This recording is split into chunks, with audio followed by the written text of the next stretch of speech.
आपल्या आध्यात्मिक साधनेला गती देतो. मागे काही 15 दिवसापूर्वी आपण आध्यात्मिक ग्रुपवर पाहिलं होतं की चातुर्मास हा साधनेसाठी एक सुवर्ण काळ सांगितला जातो. या काळामध्ये देव मराठी भाषेमध्ये आपण समजतो झोपलेले असतात आणि दानवांची वृत्ती जागृत झालेली असते. आणि यामुळे बाहेरही नैसर्गिक वातावरण पावसामुळे थोडंसं काय म्हणूया आपण आरोग्याच्या दृष्टीने हानिकारक असतं. आणि ह्या काळात जर आपण काही व्रतवैकल्य साधना केली तर आपलं शारीरिक जीवनसुद्धा व्यवस्थित राहून आणि काही साधना केली तर जीवनामध्ये काही गोष्टींना आपल्याला खूप चांगला उपयोग याच्यातनं होण्याची शक्यता असते. अशा दृष्टिकोनातून आपल्याला आपल्या पूर्वजांनी सांगितलं की धार्मिक ग्रंथांचं श्रवण करावं.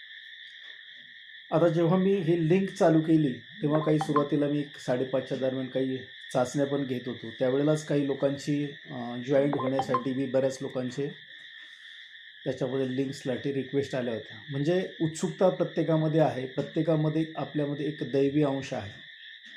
तो दैवी अंश आपण वेगवेगळ्या मार्गाने जागृत करत असतो आणि त्याच्यामध्ये आपल्या धार्मिक ग्रंथांचं अतिशय महत्त्वाचं स्थान आहे.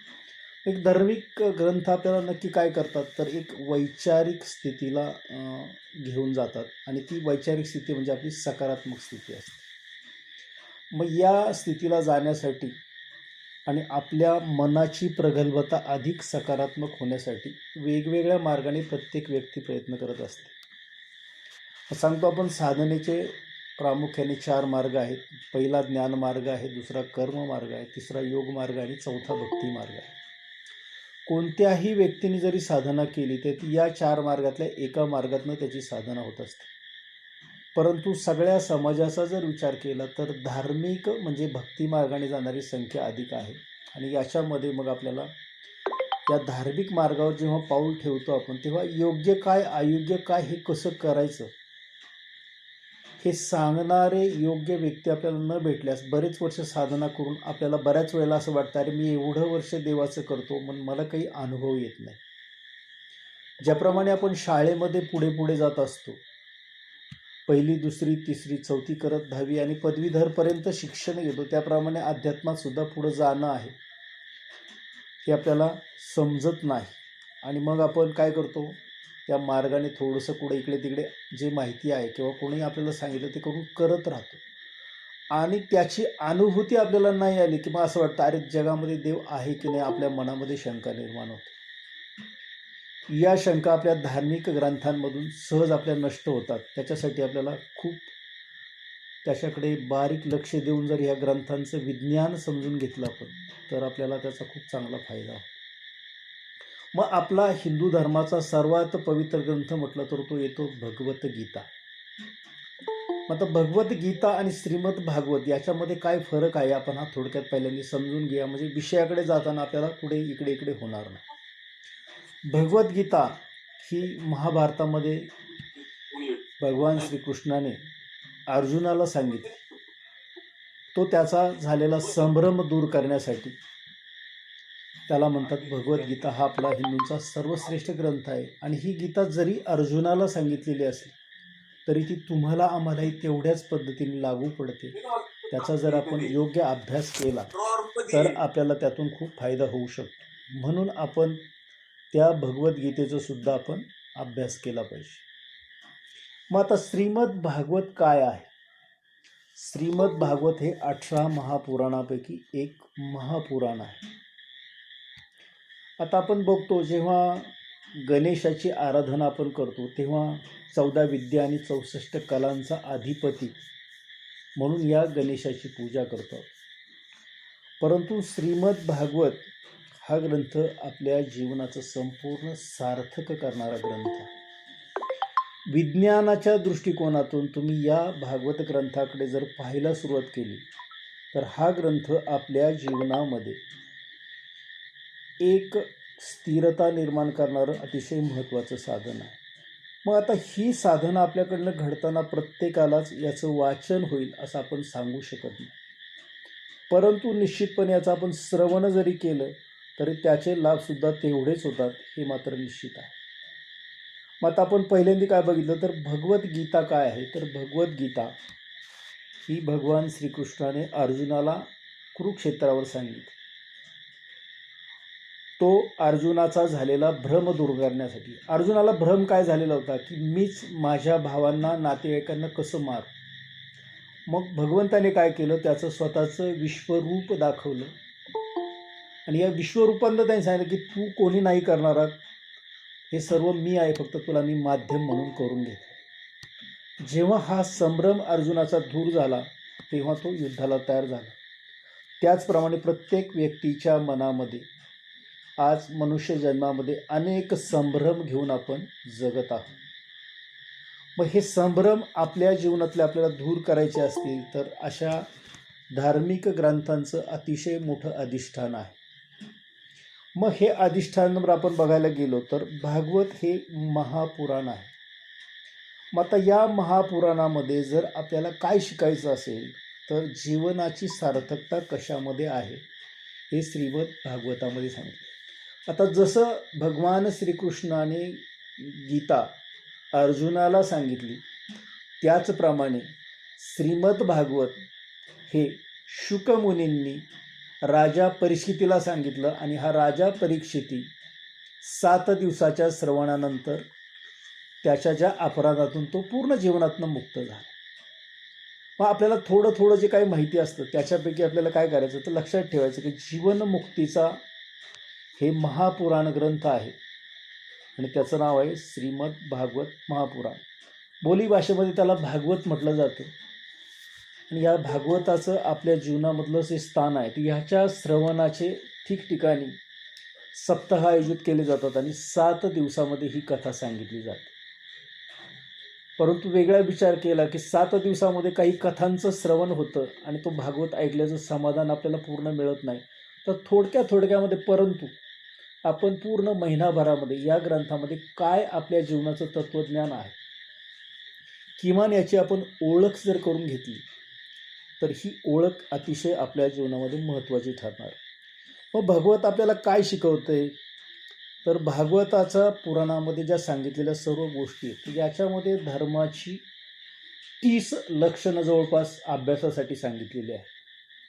मग त्याच्यामध्ये पहिलं काय आहे तर सत्य आहे, दुसरं दया आहे, तिसरं तपश्चर्या आहे, चौथं पावित्र्य आहे, 5वं सहनशीलता आहे, 6वं योग्य अयोग्य विचार काय आहे, मनाचा संयम काय आहे, इंद्रियांचा निग्रह काय आहे, अहिंसा म्हणजे काय आहे, ब्रह्मचर्य काय आहे, त्याग काय आहे, स्वाध्याय काय आहे, सरळपणा काय आहे, संतोष काय आहे, समदर्शित्व काय आहे, महात्म्यांची सेवेचं महत्त्व काय आहे, सांसारिक क्रियांपासून आपल्याला हळूहळू कशी निवृत्ती घ्यायला पाहिजे, नंतर आत्मचिंतन केलं पाहिजे, मनुष्याने आपला अभिमान हळूहळू कमी करून आपल्यामध्ये ईश्वराचं रूप प्रगट केलं पाहिजे. या सगळ्या गोष्टींसाठी आपल्याला प्रयत्न करायचे आहे.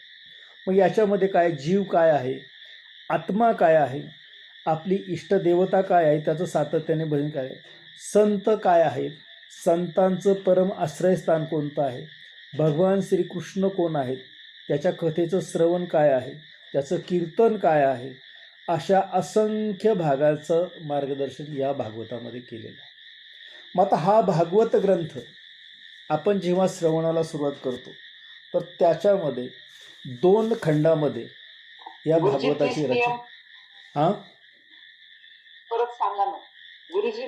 हां गुरुजी 30 नियम परत सांगा ना.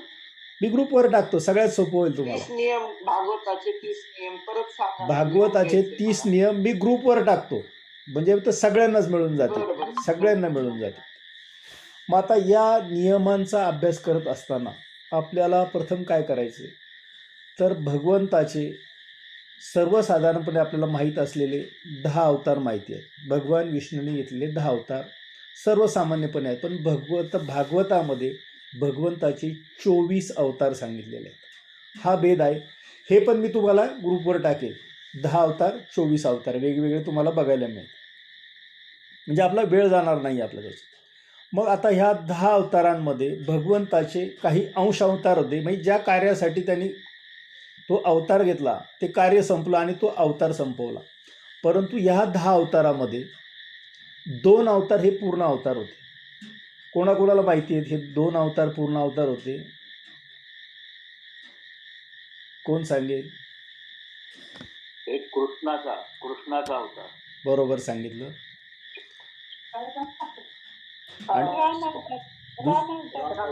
दुसरा अवतार रामाचा अवतार. या 2 पूर्ण अवतारामध्ये जे काम केलं ते भगवंताने. फुल करा ना गुरुजी. हा, कोणाला शंका आहे? स्क्रीन मोठी करा. स्क्रीन मोठी करू. तर भगवंताला या 2 अवतारामध्ये केलेल्या कार्याचा आपण जर आढावा घेतला तर या 2 अवतारामध्ये भगवंताने पूर्ण अवतार केलेला आहे. आणि या दोन्ही अवतारांचं वैशिष्ट्य अतिशय वेगळं आहे. राम अवतारामध्ये रामाने जे कार्य केलं ते भगवंताच्या आदेशामध्ये राहून केलेलं आहे. आणि कृष्ण अवतारामध्ये जे कार्य केलं ते भगवंताने स्वतःच्या विचाराने योग्य अयोग्याचा विचार करून केला. म्हणजे राम अवतारामध्ये भगवंत कार्य करत होता, पण निर्णय घेण्याचं स्वातंत्र्य प्रभू श्रीरामांना नव्हतं. परंतु कृष्ण अवतारामध्ये कार्य घेणं आणि निर्णय करणं या दोन्ही गोष्टींचा अवतारामध्ये श्रीकृष्णामध्ये दोघांना अधिकार होता. मग ह्याच्यासाठी आपल्याला काय करायचं तर भगवान श्रीकृष्णाला पहिलं शरण जायचं. कारण श्रीमद भागवतामध्ये भगवान श्रीकृष्णाचं संपूर्ण महात्म्य आणि कार्याचा उलगडा आपल्याला होणार आहे.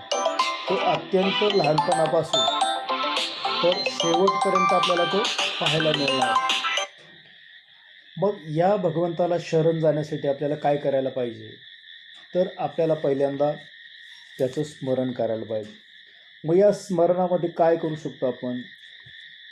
शांताकारं भुजगशयनं पद्मनाभं सुरेशं विश्वाधारं गगनसदृशं मेघवर्णं शुभांगं लक्ष्मीकान्तं कमलनयनं योगिभिरानगम्यं वन्दे विष्णु भवभयहरं सर्वलोकैकनाथं. ही प्रार्थना जी आहे या प्रार्थनेने भगवंताचं स्मरण करायचं आणि रोज जो काही भाग आपण श्रवण करणार आहोत त्यातनं आपल्या जीवनाला लागू असणारं तत्त्व आपण आचरणात आणण्याचा प्रयत्न करायचा. मग भागवताची रचना जेव्हा सुरू होते त्याची कथा अशी आहे की राजा परीक्षिती हा पांडवांच्या शेवटचा राजा, अतिशय शूर, अतिशय प्रामाणिक. परंतु त्याच्याकडनं एक दिवशी नकळत अपराध घडला. तो अपराध असा होता की एका ऋषीच्या गळ्यामध्ये त्याने मृत साप अडकवला. आणि जेव्हा या ऋषीची ध्यानस्थ अवस्थेतून बाहेर आले तेव्हा त्यांच्या मुलांनी ही गोष्ट पाहिली. त्या मुलाची ही साधना होती आणि त्या मुलांनी त्याच ठिकाणी आपल्या वडिलांच्याबद्दल केलेल्या कृत्याबद्दल तिथे शाप दिला की ज्या कोणी व्यक्तीने माझ्या वडिलांच्या गळ्यामध्ये हा मृत साप अडकवला त्याचा तक्षक नावाचा साप चावून 7 दिवसानंतर त्याचा मृत्यू होईल. आणि ही बातमी जेव्हा राजा परीक्षिताला समजली तेव्हा त्या ऋषींनी पण त्याला क्षमा केली. परंतु तो मुलगा काही ऐकत नव्हता आणि त्या शापाने राजाला वैराग्य आलं. स्वतः राजा परीक्षित असताना सुद्धा त्यांनी सर्व सोडलं, आपल्या मुलाकडे कारभार सोपवला आणि भगवंताला शरण गेला आणि म्हटला मला घडलेल्या चुकीबद्दल कुठलाही पश्चाताप नाही, परंतु जीवनमुक्तीमध्ये मला व्हायचं आहे. म्हणून तुम्ही मला असा मार्ग दाखवा की ज्यातून मला मी या दुःखाच्या ओझ्यातनं पूर्णपणे मुक्त होईल. अशी थोडक्यात कथा ही येते. ही कथा पुढे विस्ताराने आपल्याला येणार आहे. मग ह्याच्यामध्ये होतो काय बाकी 7 दिवसाच्या श्रवणाने जर एखाद्याला जीवनमुक्ती मिळत असेल तर भागवताचं श्रवण किती महत्त्वाचं आहे आपण बघतो. एखाद्या चुकीच्या गोष्टीच्या पश्चातापाने एखादा माणूस दग्ध होतो आणि साधनेच्या मार्गावर स्वतःला पूर्णपणे झोकून देतो आणि केवळ 7 दिवसाच्या श्रवणाने तो आपल्या जीवनातून पूर्णपणे मुक्त होतो. असं भागवताची थोडक्यात सार आहे. परंतु भागवताची कथा जेव्हा सुरू होते ती एका वेगळ्या गोष्टीने सुरू होते. आम्ही जे काही भागवत श्रवण केलेलं आहे तर त्याच्यामध्ये प्रामुख्याने आपण बघूया की हा खरा महत्त्वाचा ग्रंथ आहे. हा भागवत 2 भागामध्ये आहे, खंड 1 आणि खंड 2. हे आहे मूळ भागवत आणि या मूळ भागवतावर अनेक अभ्यासकारांनी त्याचं टीकात्मक परीक्षण केलेलं आहे. त्याच्यामध्ये हे आहे श्रीमद भागवत सप्ताह कथा, याला मी कवर घातलेले आहे. हे आहे श्री भागवत रहस्य. या ग्रंथांच्या अभ्यासातून आपण हा सगळा बसवतो. त्याच्यानंतर हे आहे भागवत भक्ती कथा सार. अशा वेगवेगळ्या ग्रंथांमधनं आपण जो काही आवश्यक असा आध्यात्मिक भाग आहे तो. त्याच्यानंतर वृंदावनमध्ये जी भागवत कथा चालते त्याच्यामध्ये श्यामसुंदर पराशर शास्त्री म्हणून आहेत, त्यांनी भागवत कल्पद्रुम, ज्यांचा आवाज चालू आहे त्यांनी बंद करा, हे कल्पद्रुम आपण याच्यात अभ्यासासाठी घेतलेलं आहे. आणि भागवत भगीरथी याचे 7 भाग आहेत. दिवसाप्रमाणे 7 जे कथा केले जातात एक दिवसाचे, असे 7 भाग आहेत. एवढ्या ग्रंथांमधून जो काही भाग आपल्याला मिळाला तो. आणि आळंदीमध्ये असणारे महात्मे आदरणीय डॉक्टर नारायण जाधव महाराज यांनी भागवतावर जे काही चिंतन लिहिलेले तिला भागवत कथामृत म्हटलेलं आहे त्यांनी, भागवतामृत. एवढ्या ग्रंथांचा संदर्भ आपण आपल्या या महिनाभराच्या सगळ्या अभ्यासक्रमासाठी आपण घेणार आहोत. मग आपण आपल्या जीवनाकडे कोणत्या दृष्टीने बघतो त्या दृष्टीचा आपण जर विचार केला तर भागवताची कथा आपल्याही जीवनामध्ये प्रत्येक क्षणाला लागू असते असं आपल्याला जाणवल्याशिवाय राहतो नाही. आता भागवताचा मूळ जो आहे तो याच मूळ भागवत ग्रंथामध्ये 2ऱ्या स्कंदामध्ये 9व्या अध्यायामध्ये 4 ओव्या आहेत. या 4 ओव्यांचा विस्तार म्हणजेच हे भागवत महापुराण आहे. तर हा 4 ओव्यांचा विस्तार मी आपल्या ग्रुपवर टाकलेला आहे. ज्यांनी कोणी बघितला नसेल तो पुन्हा आवर्जून बघा. हे 4 श्लोकांचं शुक मुनींनी त्याचं रूपांतर जे केलं आहे ते 12 स्कंद, 335 अध्याय आणि 18,000 श्लोक एवढी व्याप्ती श्रीमद भागवताची आहे. परत लक्षात ठेवा, 12 स्कंद आहेत, 335 अध्याय आहेत आणि 18,000 श्लोक आहेत. हे भागवताचं एवढा मोठा विस्तार आहे. याच्यामध्ये 10व्या स्कंदामध्ये भगवान श्रीकृष्णाच्या लीला सुरू होतात.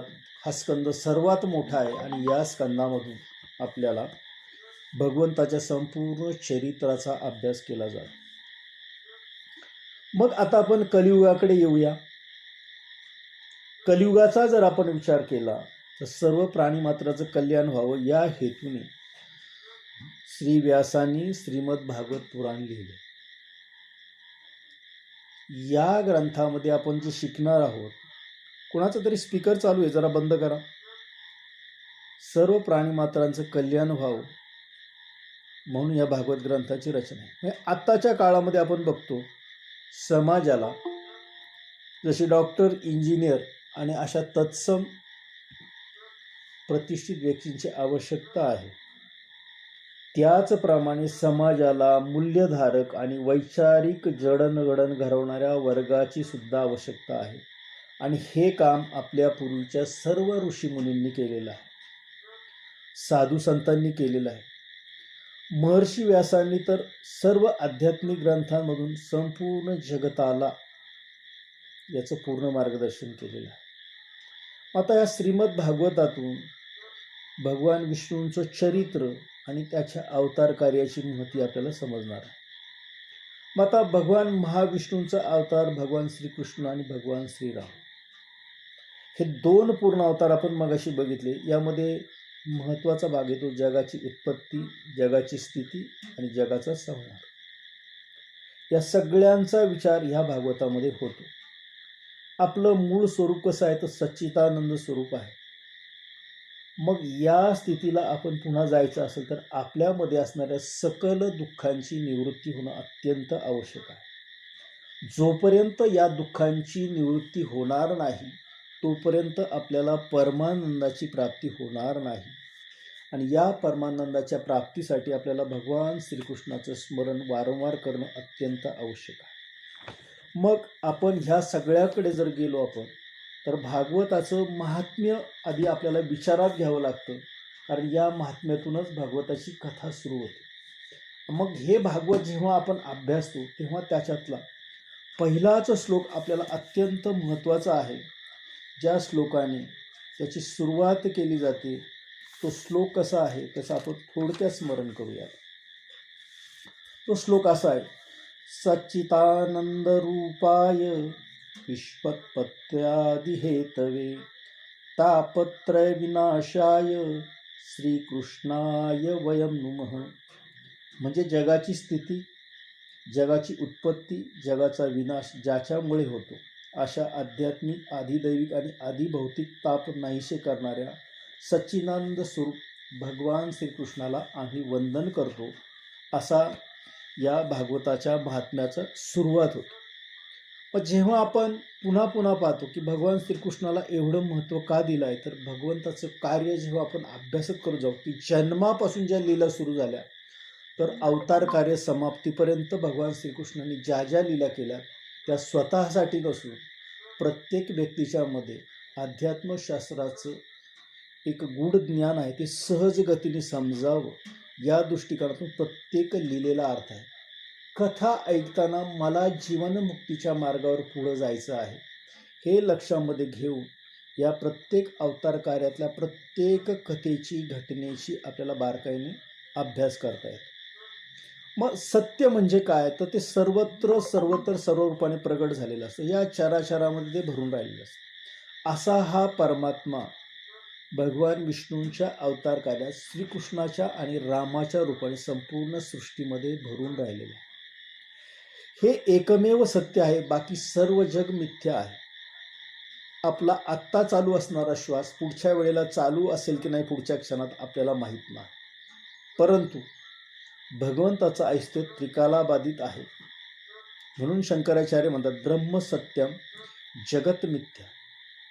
जे ब्रह्मसत्य आहे आणि जगत मिथ्या आहे म्हणजे कसं की ते सातत्याने परिवर्तनशील आहे. मग हे परिवर्तन आपल्याला जर बघायचं असेल तर प्रत्येक जन्माला आलेल्या मनुष्य जीवामध्ये ईश्वराचा अंश आहे. तो अंश आपल्याला जाणून घेतला तर आपल्या जीवनाचं सार्थक नाही. परंतु आत्ताच्या कलियुगाचा जर काळ आपण विचारात घेतला तर या ईश्वराला जाणण्याचा कोणीही प्रयत्न करत नाही, हे आपल्याला लक्षात येईल. मग कोण प्रयत्न करतो, ज्याच्यामध्ये पूर्वपुण्याईचं काही जो बळ आहे ते बळ त्याला या परमात्म्याच्या बाजूला घेऊन येतं. बघा आता जवळपास 156 लोकांनी नोंदणी केलेली आहे, परंतु यापैकी आपल्याकडे आता किती हजार आहेत, 45 लोक हजार आणि माझा नंबर 46 आहे. म्हणजे भागवताची कथा तुमच्या पुण्यामध्ये असेल तरच तुम्ही त्या ठिकाणी ऐकायला जाता, अन्यथा तुम्हाला तशी बुद्धी होत नाही. मग या भगवंताच्या परमात्म्याचं जे आनंदमय स्वरूप आहे हे स्वरूप आपण जर जाणून घेतलं तर 3 गोष्टी आपल्या जीवनामध्ये महत्त्वाच्या घडतात. प्रत्येकाला 3 ताप आहेत, अधिदैविक, अधिभौतिक आणि आध्यात्मिक. या तिन्ही तापांची मुक्ती होऊन आपल्याला परमानंदाची प्राप्ती भगवान श्रीकृष्णाच्या कथांच्या लीलाच्या श्रवणाने घडते. मग आता आपण आधिभौतिकमध्ये बघितलं तर कोणते त्रास येतात. आधिभौतिकमध्ये आपल्याला येतो निसर्गाची अवकृपा, त्यामुळे घडणारे अनेक प्रसंग, त्याच्यामध्ये भूकंप, ज्वालामुखी, पूर, दुष्काळ, सुनामी यासारख्या असंख्य घटना असतात. ह्या आधिभौतिक घटना आहेत. ह्या कशाने होतात, तर एक होतो निसर्ग शक्तीचा कोप आणि दुसरा होतो भगवंताचा कोप भक्तिमार्गामध्ये. ह्या गोष्टी आधिभौतिक गोष्टी निर्माण होतात. दुसऱ्या गोष्टी आहेत आधिदैविक. याच्यामध्ये प्रत्येक व्यक्तीला असणारी मानसपीडा, पितृदोष, पिशाच्य बाधा यासारख्या तापातून मुक्त होण्यासाठी आपल्याला भगवंताला शरण जावं लागतं. आणि तिसरा ताप आहे आध्यात्मिक. हा ताप काय आहे, तर जन्म मरण हे जे चक्र आहे हे चक्र आपल्याला सोडण्यासाठी काहीतरी साधना करावी लागते. अन्यथा आध्यात्मिकमध्ये काय होतं, आपल्याला जरा म्हणजे वृद्धत्व, मरण येतं, पुन्हा जन्म होतो. पुन्हा जन्म झाल्यानंतर काही शारीरिक पीडा येतात, काही आजारांचा सामना करावा लागतो. शरीराचं कारण जरी दिसत असलं तर त्याच्या मागे असणारं आध्यात्मिक कारण आपण शोधलं तर आपल्याला त्याचा खूप जास्त फायदा. अशा तीनही तापांची नष्टता होऊन आपल्याला परमानंदाची प्राप्ती या भागवताच्या श्रवणाने होते. मग आता हे भागवत ज्यांनी लिहिलं त्यांच्याविषयी आपण जर थोडा विचार केला तर महर्षी वेदव्यास यांनी काय केलं तर 4 वेद 18 पुराणे एकूण लिहिली. त्याच्यामध्ये काही उपपुराणं आहेत, उपनिषद आहेत, काही ब्रह्मसूत्र आहेत. म्हणजे मानवाच्या कल्याणासाठी प्रचंड ग्रंथसंपदा त्यांनी निर्माण करून ठेवली. परंतु भगवंताला 17 पुराणं लिहून झाल्यानंतरही स्वतःला असं अपूर्ण वाटत होतं. मग त्यांनी काय केलं की मी कशाने शांत होईल, की माझ्या मनामधली अशांतता दूर करण्यासाठी मी काय केलं पाहिजे. तेव्हा त्यांची भगवान नारदाशी भेट झाली आणि नारदांनी त्यांना सांगितलं की जो मगाशी आपण उल्लेख केला की 2 स्कंदाच्या 9व्या अध्यायामध्ये जे 4 श्लोक आहेत हे भगवंतानी ब्रह्मदेवाला सांगितले होते. त्या 4 श्लोकांची नारदांनी शुकमुनींना सांगितले, व्यासांना सांगितले आणि याचा विस्तार करून तुम्ही भागवताची रचना करा, कृष्ण भगवंताची रचना करा, मग तुमच्या मनाला शांती भेटेल. आणि मग त्यानुसार महर्षी वेदव्यासांनी त्या 4 श्लोकांचा विस्तार करून त्याच्यावर 12 स्कंद, 335 अध्याय आणि 18,000 श्लोकांचे भगवान महाविष्णूच्या अवतारांचं चरित्र लिहिलं. त्याला श्रीमद भागवत महापुराण असं म्हटलेलं आहे. ही आपण आज सगळी बघितली श्रीमद भागवत महापुराणाची ओळ. मग आता आपल्याला जर आपण विचार केला आपण तर हे भागवत महापुराण जेव्हा जेव्हा आपण श्रवण करू तेव्हा तेव्हा आपले त्रिविध ताप नष्ट होणार आहे त्याची जाणीव आपल्याला ठेवायची. मग या तापातून बाहेर पडण्यासाठी या श्रावण मासाच्या निमित्ताने आपण या श्रीमद भागवताच्या श्रवणाला सुरुवात केलेली आहे. मग आता याचं वर्णन जगद्गुरु तुकोबराय कसं करतात, गीता भागवत करती श्रवण अखंड चिंतन विठोबाचे. आता ह्या विठोबाचा जेव्हा तुम्ही विचार करता तर हा सुद्धा भगवान श्रीकृष्णाचा एक उपअवतार म्हणजे भगवान विठ्ठल सांगितलेला. असं एक एक करत करत तर जेव्हा आपण जातो तेव्हा या साधनेच्या मार्गावर आपण पूर्णपणे मुक्ततेच्या दिशेने जाणार आहोत. म्हणून आपल्याला श्रीमद भागवताचं श्रवण करायचं आहे. मग हे श्रवण केल्याने आपल्या जीवनामध्ये काय होणार आहे तर आपल्याच जीवनाकडे पाहण्याचं एक तात्विक दृष्टिया निर्माण होऊन आपल्याला अध्यात्मशास्त्र, तत्त्वज्ञान हे सगळं करून शास्त्रानुसार सांगितलेलं साधन चतुष्ट आपल्याकडनं घडणार आहे.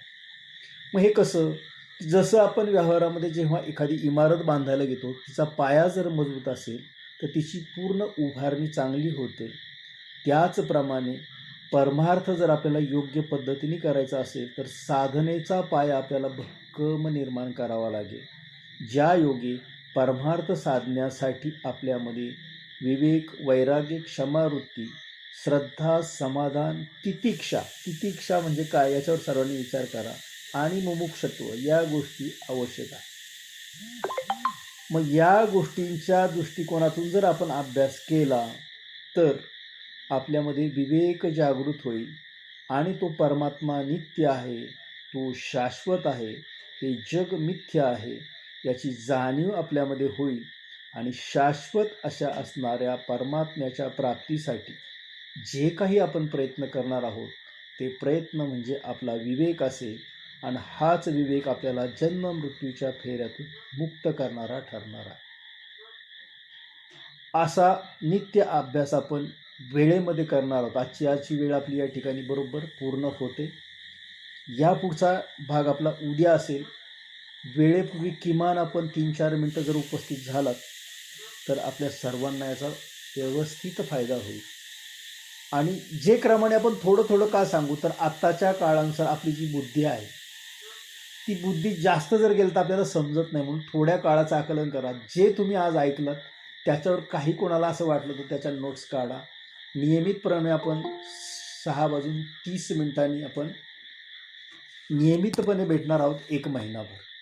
त्यामुळं काही असेल तर आपण ते बाजूला ठेवूया आणि आपल्यामध्ये जे काही आहे ते बाहेर करून या अध्यात्माच्या मार्गावर पुढे जाण्याचा एक चांगला संकल्प आपण आपल्या हाताने या दिवसांनी करूया. भगवान श्रीकृष्णाच्या चरणी आपण सर्वजण नतमस्तक होऊया आणि आजचा उपक्रम या ठिकाणी आपण थांबूया. सर्वांना नमस्कार.